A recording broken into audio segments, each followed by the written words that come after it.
The story of Twitter is a tangled web of lies and betrayals, but it all begins in 2005 with a little startup called Odeo. Odeo aimed to become the home of podcasting on the internet, a place where users could record and share their audio files. The business was started by Noah Glass, and he'd hired a few engineer friends to help him build the platform. However, they didn't have much money, and so were working out of Noah's small apartment, which was putting a huge strain on the relationship with his wife. Noah knew they needed investment to make this into a real business, and so he spoke to his friend and neighbour, Evan Williams. Evan had just sold his own company called Blogger to Google, and thus he had a lot of money. However, Evan was reluctant to invest in Noah's business because he worried it would affect their friendship. It took a lot of persuading, but eventually Noah did convince Evan to invest by assuring him that the business wouldn't interfere with their friendship. But almost immediately, the business interfered with their friendship. Noah and Evan began disagreeing over almost every little detail about the business, ranging from the logo to when they should actually launch it. Plus, one of the conditions of Evan investing in Odeo was that he became the CEO, which Noah was never really happy with. He'd only accepted because he knew it made financial sense. Evan had much more experience as a leader, and after selling his first company to Google, Evan had a great reputation in the tech industry, which would help Odeo get more attention. And sure enough, right after Evan was announced as the CEO, Odeo attracted more investors, which meant they had more money to grow their team further. So, despite Noah and Evan's disagreements, it seemed like Odeo really could become the central hub for podcasts on the internet. And then in the space of 10 minutes, Steve Jobs essentially killed their entire business. Apple announced they were building their own podcasting platform directly into iTunes, basically crushing Odeo's entire business plan. Evan knew Odeo was doomed and wasn't going to be able to compete with Apple, and so he considered cutting his losses and shutting Odeo down completely. But then Noah suggested that they ask the employees they'd hired to come up with new ideas to pivot the business into something else. After all, they'd built a good team, so maybe they could take the company in a different direction instead of podcasts. As it turns out, one of their new employees did have an idea to save the business. An idea that would transform Odeo from being a failing podcast company to a billion-dollar platform called Twitter that would change the world. And that employee's name was Jack Dorsey.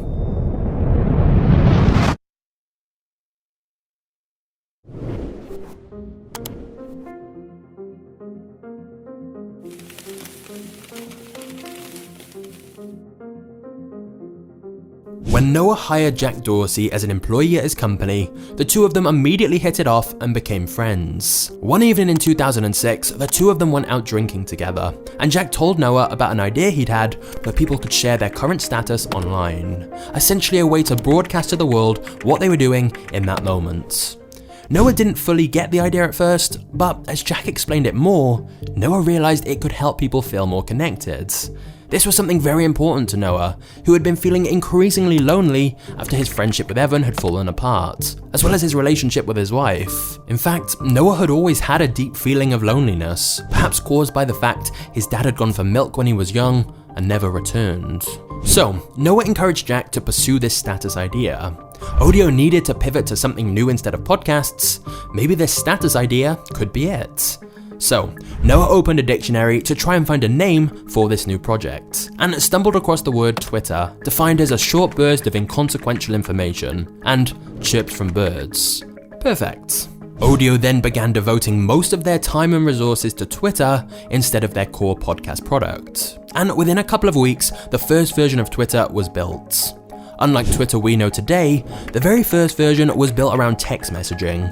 You would send your tweet to a phone number and it would broadcast your status to your friends. The first official tweet was sent on March 21st, 2006, when Jack Dorsey tweeted, "Just setting up my Twitter." That's not a typo, that's how they styled the name originally. Meanwhile, Odeo's main product, its podcasting platform, was going nowhere. Evan wrote a letter to shareholders explaining this and offered to buy the shares back from Odeo's other investors. Some people think Evan did this because he knew Twitter had huge potential, and so he tricked investors into thinking the company was going nowhere so he could buy their shares back cheaply. Because very soon after Evan bought the shares off these other investors, Twitter began to rapidly gain momentum. Noah was excited, perhaps a little too excited. He publicly announced Twitter at a party before he was supposed to, which meant they got a lot more traffic than they were ready for, which many of the team were frustrated by. Noah had also become more vocal about the fact he didn't think Evan should be CEO anymore.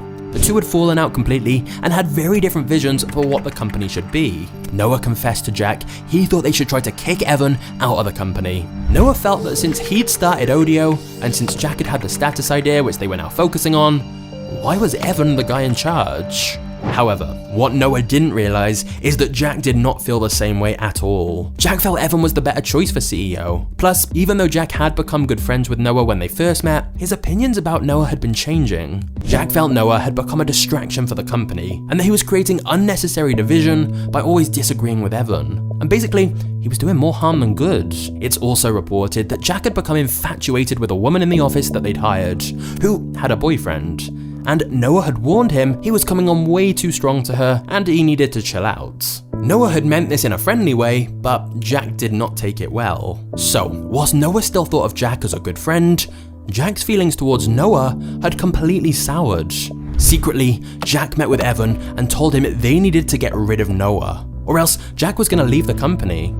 For Evan, this was an easy decision. Shortly after, he met with Noah and told him he was fired.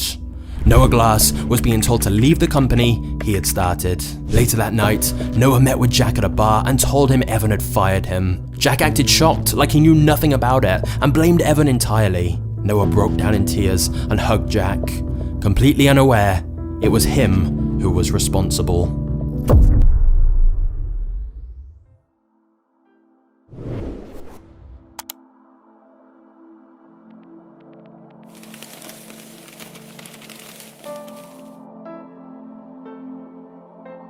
By 2007, the team had given up on Odeo entirely, and the sole focus was Twitter, which was growing increasingly rapidly. More and more people were joining and tweeting every day. Of course, there had been other social networks before, but Twitter's short, informal, stream of consciousness style proved to be incredibly popular. However, as Twitter grew, managing it became increasingly overwhelming, and Evan decided he wanted to take a more backseat role in the company, and became chairman instead, which meant the CEO position was up for grabs. And with Noah now out of the company, it was Jack Dorsey who got promoted to the CEO position. Now, because Twitter had been quickly hacked together in just a couple of weeks, the infrastructure couldn't support all the users they now had, and thus Twitter kept crashing on a daily basis, which ironically generated more news headlines, which led to even more users checking the site out, which led to the service crashing even more often.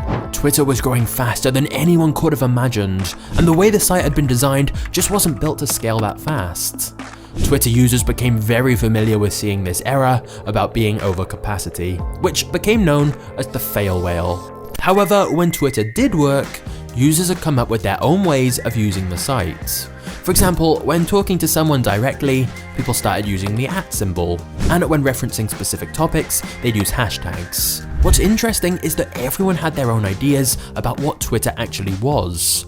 Was it a social network? Was it meant to replace texting, replace emails, or was it for microblogging and news? Different people used it in different ways, but even internally at Twitter, the employees disagreed.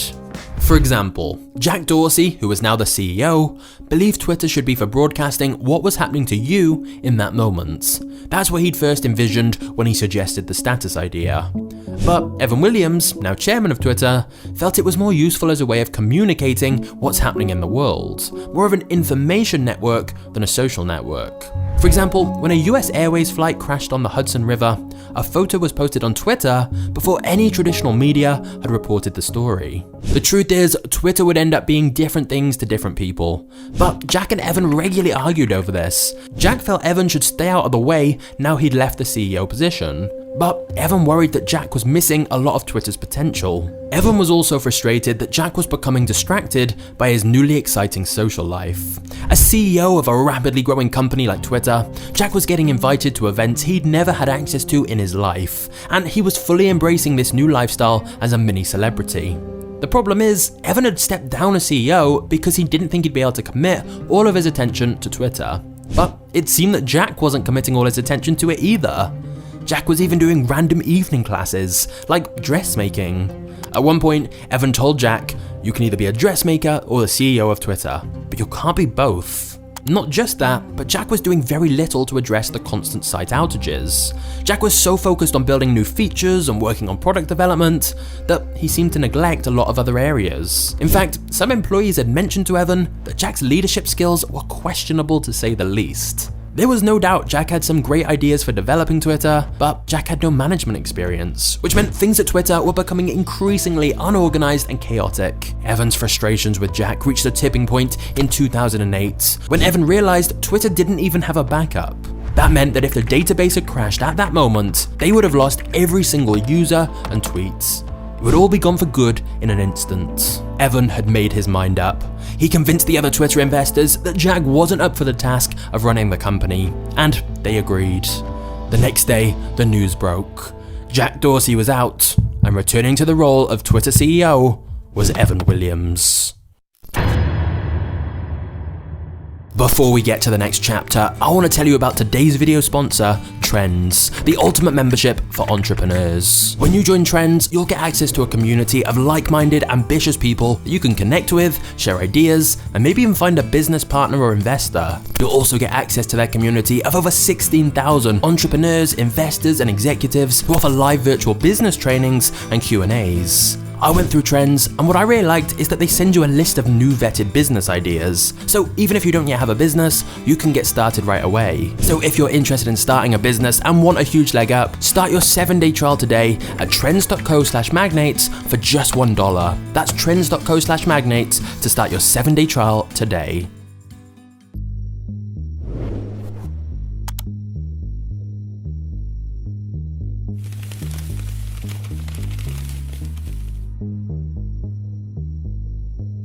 Officially, Twitter announced that Jack and Evan had mutually agreed to switch positions. Jack was becoming chairman and Evan was becoming the CEO again. But the truth was that Jack Dorsey had no idea this was about to happen, and he was absolutely distraught. He was furious at having the CEO position taken away. To him, it was absurd. Twitter was doing well. It had been growing really quickly. Sure, they had some issues, but he couldn't believe he was being betrayed like this. Now, when Noah had been kicked out of Twitter by his friends, his response was to isolate himself from the world. It was incredibly painful for Noah, seeing Twitter become so big, especially since Twitter was hard to escape now that everyone was talking about it. Noah played such a pivotal role in the start of the company, and so when he got kicked out, he became increasingly reclusive. However, when Jack Dorsey was kicked out of Twitter, his approach was the total opposite. He decided to start doing as many interviews and public speeches as possible, and basically act like he was still running Twitter, even though he was no longer involved at all. Jack had been given the chairman title so it didn't look to the public like he'd been sacked, but the reality was he'd been kicked out completely just like Noah, and he had zero say in anything they did. Meanwhile, Evan was back as the CEO of Twitter, and he definitely brought a more professional management style to the company. He immediately ordered they make fixing the outages their priority. The crazy part is that despite all of the chaos and backstabbing going on behind the scenes, Twitter had been on an unstoppable upward trajectory. It had taken them 8 months to reach their first 20,000 users, and yet they were now getting 20,000 new users every single hour. Celebrities even started showing up at the Twitter offices, trying to get involved, including Kanye West and Lady Gaga. But it wasn't just celebrities taking notice of Twitter. Many world leaders were using Twitter to spread their messages. In fact, there was one incident where the Russian president came to the Twitter offices to send his first tweet, accompanied by snipers and Secret Service members, but at that very moment, the site crashed again. The Twitter team had to try and stall him by giving an incredibly slow office tour so they could fix the site before he tried to tweet. During Twitter's crazy growth, they also had several acquisition offers from companies like Yahoo and Facebook. But Twitter always turned them down. They didn't need to sell. Everything was seemingly going amazingly, with one exception. Twitter was making almost no money. This hadn't mattered at first because Twitter had got funding from investment firms. But now the investors were starting to get frustrated that Evan didn't seem to be prioritizing money at all. He was always just focused on making the service better. So, to try and keep investors happy, Evan hired his friend Dick as chief operating officer, whose job it would be to focus on monetizing Twitter.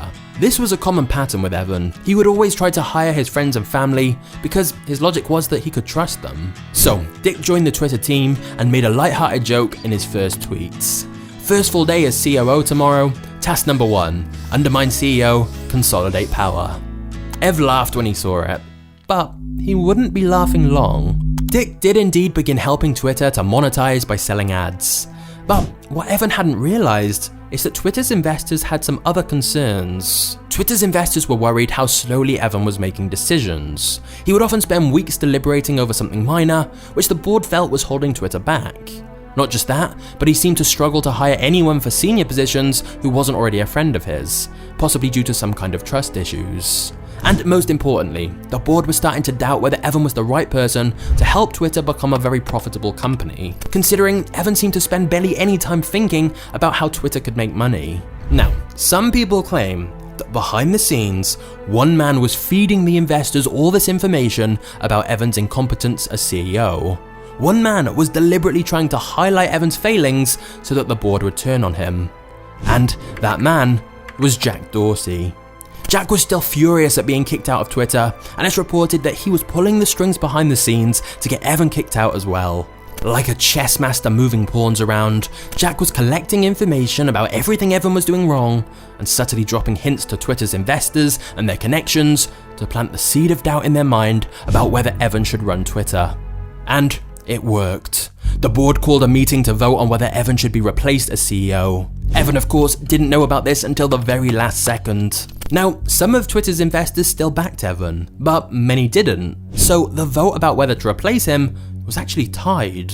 And here's where it gets really crazy. The deciding vote of whether to kick out Evan as CEO went to Twitter's chairman, Jack Dorsey.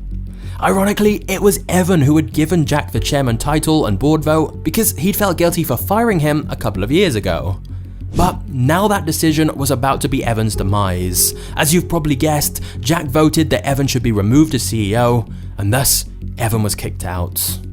So, just to recap this insanity, Noah was pushed out in 2006, Jack was pushed out in 2008, and Evan Williams was pushed out in 2010. And all three founders had been kicked out by each other. These guys were co-founders of Twitter, and at one point they were very good friends. But through a series of boardroom coups and backstabbing betrayals, everything had changed. And as if being removed as CEO wasn't painful enough for Evan, it got worse. The board announced that Dick, Evan's close friend who he'd hired because he trusted him, would be taking his position as CEO of Twitter. Because the board loved that Dick was so focused on monetization. Dick denied that he deliberately tried to steal Evan's position and said he didn't even know the board was going to do this. But Evan didn't believe him. Evan didn't trust anyone anymore. And Dick's first tweet suddenly looked a lot less funny.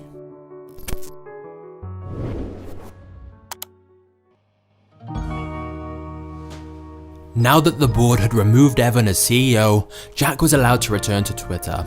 At first, he took a more backseat role in the company, but in 2015, when Dick resigned, Jack Dorsey was promoted to CEO of Twitter for a second time. Now, all of these secret coups may sound more like Game of Thrones than a story about a social media site. And hearing these different betrayals may sound like karma. All three founders tried to betray each other, and all of them ended up getting betrayed themselves. But you have to remember, all of them were trying to do what they thought was best. They all had their own visions of what the company should be. And of course, this is just one side of the story. We may never know the exact details of what went on behind the scenes. But one thing is clear, there is no singular creator of Twitter. Without Noah, there would have been no company to begin with. Without Evan, the company would have never have got funding. And without Jack, they'd never have had the status idea which formed the basis of what Twitter became. Each founder contributed many different ideas along the way that helped build Twitter. And many other employees played a big role too, like one of their first employees, Biz Stone, who is also sometimes credited as a co-founder. However, if you are going to feel sorry for anyone, I think it's clear that Noah deserves the most sympathy. Noah Glass's name has largely been erased from history. Just look at his Wikipedia page. It's tiny considering he had such an instrumental role in such a hugely influential platform. Noah Glass has just 45,000 followers on Twitter, and his bio simply reads, "I started this." And whilst both Jack and Evan went on to become billionaires thanks to Twitter's IPO, Noah isn't believed to have had any shares, so he likely made almost nothing. Noah had started Twitter with the goal of making people feel less alone. Yet, it ended up destroying his relationship with his wife, his best friends, and leaving him with nothing. These days, he has seemingly no presence on the internet, and it's likely believed he prefers to stay away from it as much as possible. As for Twitter itself, since Jack started running the company again in 2015, Twitter has still struggled to monetize as effectively as many of its competitors, but Twitter has continued to be incredibly popular, and has given hundreds of millions of people a platform to express themselves and feel more connected. Then again, opinion about Twitter is certainly divided. To many, it's a very toxic place, and it faces many of the same problems other social media like Facebook have, such as whether it's a platform or a publisher, meaning how much control should Twitter have over what people say. Some people think Twitter don't do enough to control abuse on their site. Others feel Twitter stifles free speech and imposes their own political biases. After all, the people designing the algorithms have the power. They influence what information and news you actually see. So, Twitter still has a lot of issues to address. But whatever your views on Twitter, it's undeniably an incredible business success story. When the company began as Odeo, it genuinely looked like they might have closed down back in 2005, and yet instead, they pivoted to Twitter and ended up changing the world. Interestingly, Twitter has recently been pushing its new feature Spaces, where users can live stream their own audio conversations, which is not too dissimilar from what Odeo was trying to do all those years ago when it first began. But there is one area where Twitter undeniably screwed up, and that was their service called Vine, a short video app that closed down in 2016, which is the exact same year a short video app called TikTok began. If you want to understand why Vine failed, but TikTok is dominating and making way more money than Twitter ever has, just click this video right here. I'll see you there. Cheers.